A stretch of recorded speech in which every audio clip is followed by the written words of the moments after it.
Ever since man has came on the earth, he has been using something or the other to cover his body. जब इंसान दुनिया में आया होगा या अर्थ पर आया होगा तो उसने अपनी बॉडी को कवर करने के लिए किसी न किसी चीज़ का यूज़ किया होगा. Clothes protect our body from weather conditions like strong sunlight, extreme cold और हीट एंड रेन. जब क्लोथ्स जो हैं वो हमें वेदर कंडीशन से प्रोटेक्ट करते हैं. जैसे सूर्य की रोशनी है तो उसकी जो हीट होती है उससे बचाते हैं. ज़्यादा ठंड में हम गर्म कपड़े पहनते हैं, बारिश में रेन कोट पहनते हैं. इस तरह से हम कपड़ों का यूज़ करते हैं. These are worn in society for safety, comfort and modesty. इसके अलावा क्लोथ्स जो हैं हम सोसाइटी में अपनी सेफ्टी के पर्पज़ से और कम्फर्ट के लिए भी पहनते हैं. Also in order to reflect religious, cultural and social means. उसके अलावा क्लोथ्स जो हैं वो हमारे कल्चर को, हमारे रिलीजियस को भी रिफ्लेक्ट करते हैं. Historian have found the earliest clothing consist of fur, leaves and grasses. Historian ये बताते हैं कि पुराने ज़माने के जो लोग थे वो कपड़ों की जगह फर, एनिमल्स के जो फर्स होते हैं उनको फर और लीव्स और ग्रासेस के कपड़े पहनते थे. They have also found sieving needles of bone and ivory dating back to 3000 BC. 3000 BC पहले उन्होंने नीडल को भी फाइंड आउट कर लिया था, जिस बोन की है ना, जो हड्डी की बनी होती थी जिससे वो लीव्स को सीव करते थे. और एवरी डेटिंग बैक मीन्स होता है हाथी के दांत जो तीखे होते थे उनसे वो इन लीव्स को और जॉइंट करते थे, सीते थे और कपड़े पहनते थे. In many societies, people of high status have special clothing as symbol of social status. उसके अलावा जो हाई स्टेटस के जो लोग होते हैं, राजा महाराजा होते थे, उनकी जो कपड़े पहनने का तरीका होता था वो डिफरेंट होता था और उनको हम देखकर कह सकते हैं कि ये रिच फैमिली से बिलोंग करता है. Olden times, king and the noble people of high status has special clothing in all kingdoms and civilization. अलग अलग civilizations में, सभ्यताओं में, अलग अलग राज्यों में अलग अलग राजाओं महाराजाओं ने अपने अपने स्टेटस के अकॉर्डिंग क्लोथ्स को पहना है. They used to wear distinguished dresses for special respect, है ना. उसके अलावा जो स्पेशल पर्पस होते थे उसमें उनके ड्रेसअप को इस तरह से पहनाया जाता था कि उनको देखकर लगता था कि आम जनता क्या है और राजा महाराजा किससे दिखते हैं. In early times man use to cover his body with the leaves and skin of animals. उसके अलावा जो पहले के ज़माने के जो लोग हुआ करते थे वो एनिमल्स की जो स्किन होती थी उससे अपनी बॉडी को कवर करते थे. लेटर ही discovered cultivation cotton and learn to weave the clothes.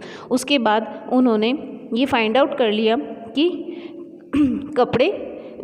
Cotton जो है वो किस तरह से कॉटन की खेती की जाती है और उसके बाद उन कॉटन से किस तरह से फाइबर्स बनाया जाता है और उनको किस तरह से कपड़े बनाए जाते हैं. इस तरह की प्रोसेस का उन्होंने इन्वेंशन की है. नेक्स्ट टॉपिक है हमारा fibres. Most clothing is made from textile. जितने भी क्लोथ्स होते हैं वो टेक्सटाइल में बनते हैं. वी वॉक ऑन, हम क्लोथ्स के ऊपर चलते हैं. And wear textile products. उसके अलावा हम टेक्सटाइल के जो प्रोडक्ट्स हैं उनको भी पहनते हैं.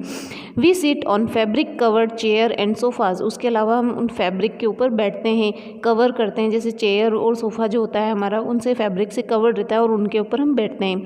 Our bedsheet and blankets are made up of fabrics. उसके अलावा हमारे जो घर के बेडशीट्स होती है, ब्लैंकेट्स होते हैं, ये भी जो होते हैं वो फैब्रिक के बने होते हैं.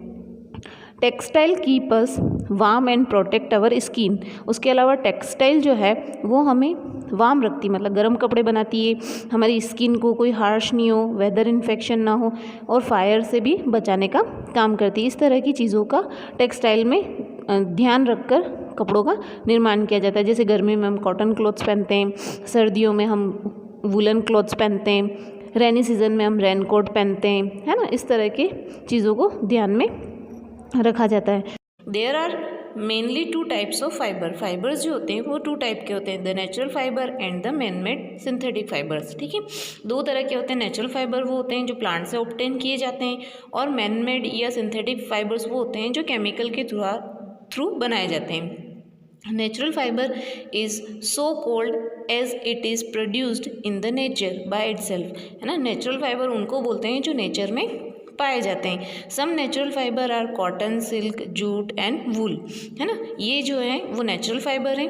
उसके अलावा cotton is a fruit of a cotton plant, cotton जो होता है वो फ्रूट होता है कॉटन प्लांट का। It is plugged from its plants and collected and thread are made over a machine.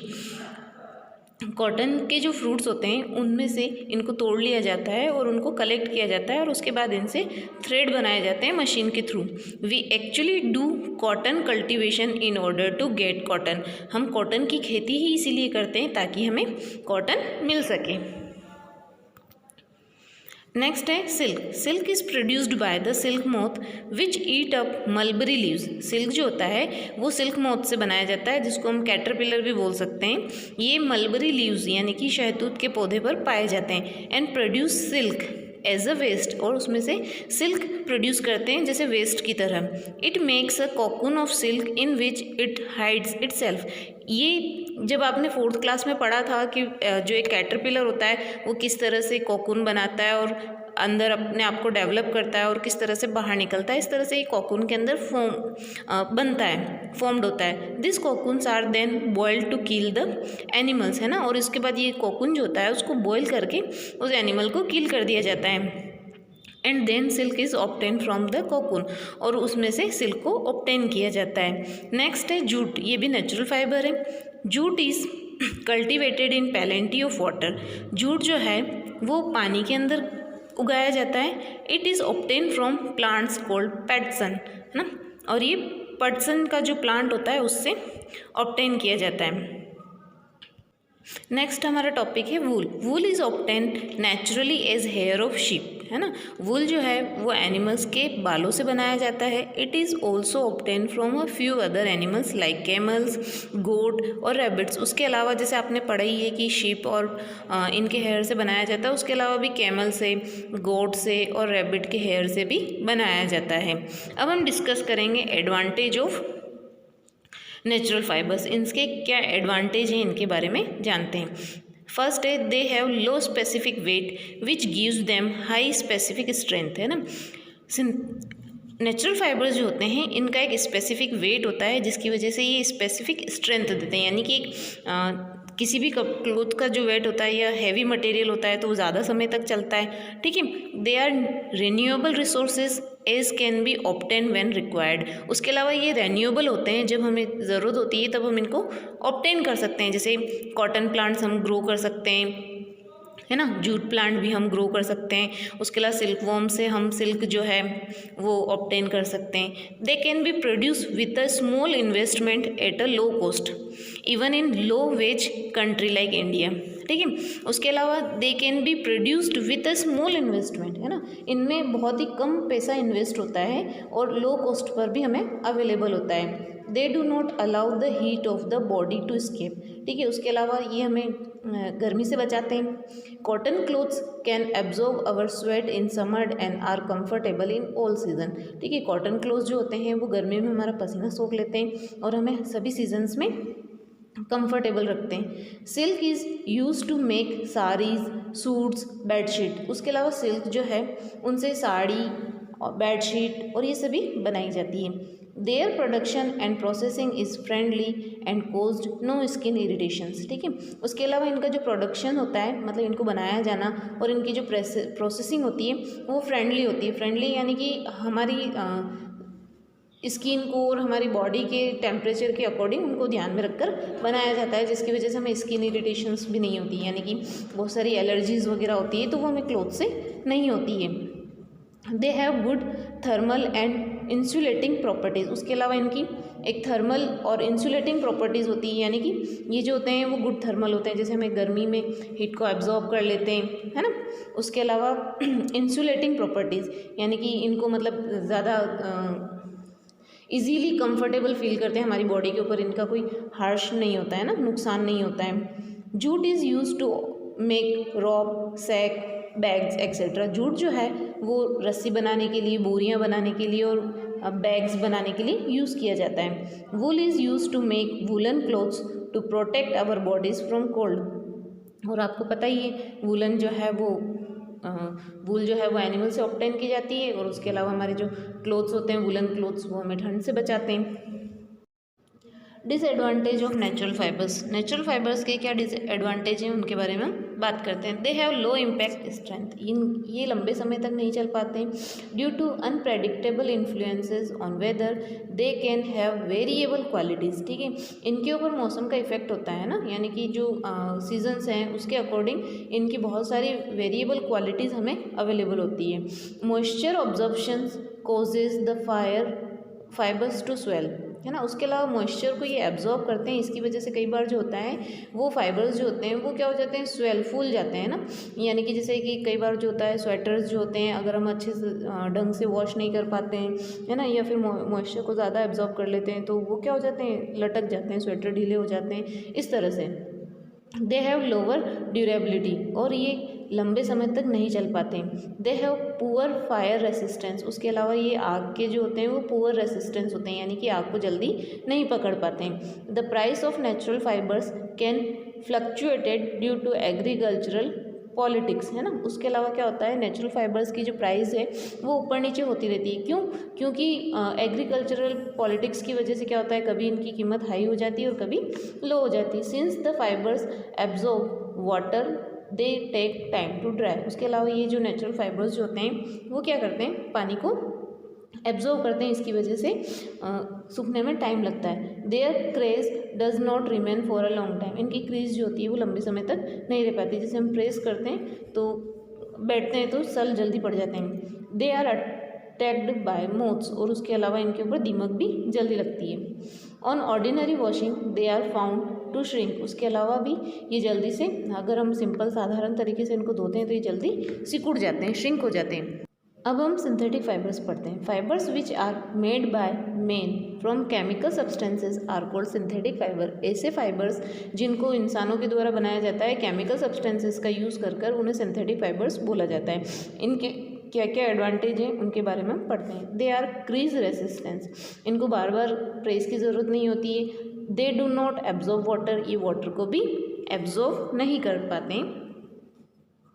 They are strong as compare to the natural fibres. उसके अलावा ये नेचुरल फाइबर्स के कंपैरिजन में ज़्यादा स्ट्रॉन्ग होते हैं। They are not attacked by insect and moths. उसके अलावा इनके ऊपर कीड़े और दीमक नहीं लगती है। They dry up quickly. ये जल्दी से सूख जाते हैं। अब हम disadvantage of the synthetic fibres के बारे में बात करते हैं।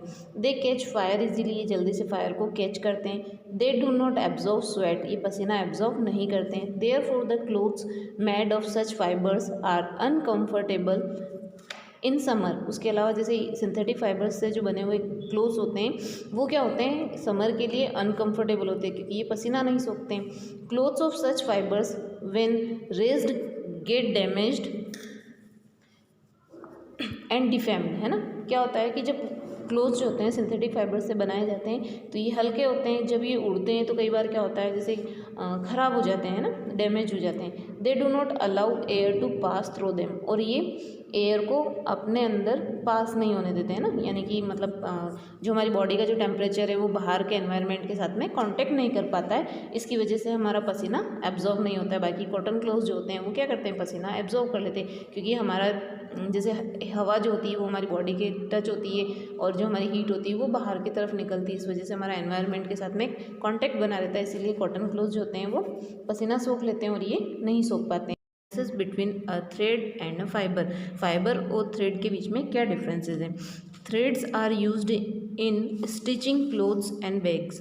थ्रेड्स का मतलब होता है धागे जो होते हैं वो कपड़े स्टिच करने के लिए और बैग्स बनाने के लिए यूज़ किए जाते हैं। Thread is thicker whereas fibre is fine. धागे जो होते हैं वो मोटे होते हैं और फाइबर जो होते हैं वो बहुत ही पतले होते हैं। A thread is composed of a number of fibres, है ना। बहुत पतले पतले रेशे जो होते हैं उनसे मिलकर धागा बनाया जाता है। We can show that a thread is made up of number of fibres, है ना। हम ये भी बता सकते हैं कि धागा जो होता है वो बहुत सारे फाइबर्स से मिलकर बना होता है। जैसे आपने कभी निडल के अंदर धागा डालते हुए देखा होगा, थ्रेड डालते हैं तो उसमें से देखते हैं उस पतले पतले रेशेस जो होते हैं वो अलग हो जाते हैं, वही क्या कहलाते हैं, फाइबर्स कहलाते हैं।